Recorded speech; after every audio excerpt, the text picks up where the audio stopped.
having been a long-time market watcher, how worried are you about the yield curve inversion today and what it means to the economy? Well, you have to couple it with the fact that we had some very bad news, economic news out of China and bad news out of Germany. And then we had the inversion, which kind of hinted to people that maybe even here in the U.S.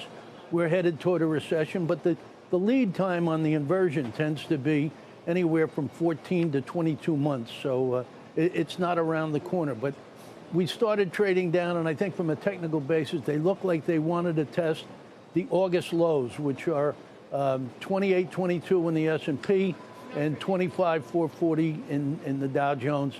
They headed in that direction, but then they seem to get a mild case of exhaustion. So we'll see.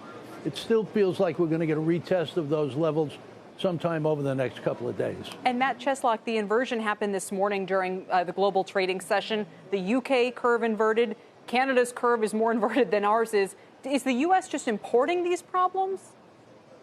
I don't know if they're importing it by any means. I think we were close to testing it on Monday. We saw the news come out of the Trump camp yesterday about the China tariff talks.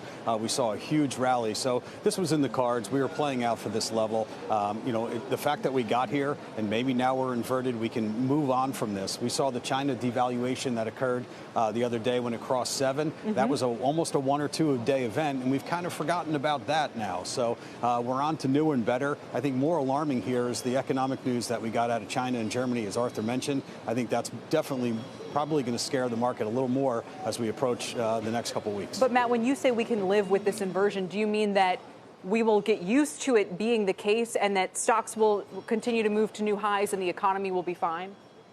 No, I don't know. I'm not going to say all that, but I'm saying for stocks, historically, we see a 12-month run-up after this occurs before, the market really sees the downturn based on the inversion. So we may have time. If you think you're going to market time this event right now, you may be a little ahead of the curve. Yeah, market timing, Peter, I mean, you got to tread carefully trying to ever do that. But what do you think this is the real information here that we're learning from these moves today? Well, I think it's obvious that it's reflecting the slowdown, but the 2s, 10s going to at least flat or inverting is sort of the last domino of the yield curve. We've been seeing inversions happening for months now, and particularly the 3-month and the 10-year has been inverted for more than 30 days. And the interesting thing about the 2s and 10s is that it started to narrow soon after the election.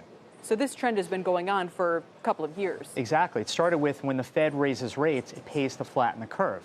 And as the Fed got deeper with their, 8 or 9 hikes, the curve got flatter and flatter and flatter. Then you throw on the tariffs. Then you throw on the anchor of negative interest rates in Europe, and you have what we have now. But don't mistake, the signaling is very clear. It's just a question of to what degree do we have this slowdown and whether central banks are going to be enough to offset it with their easing.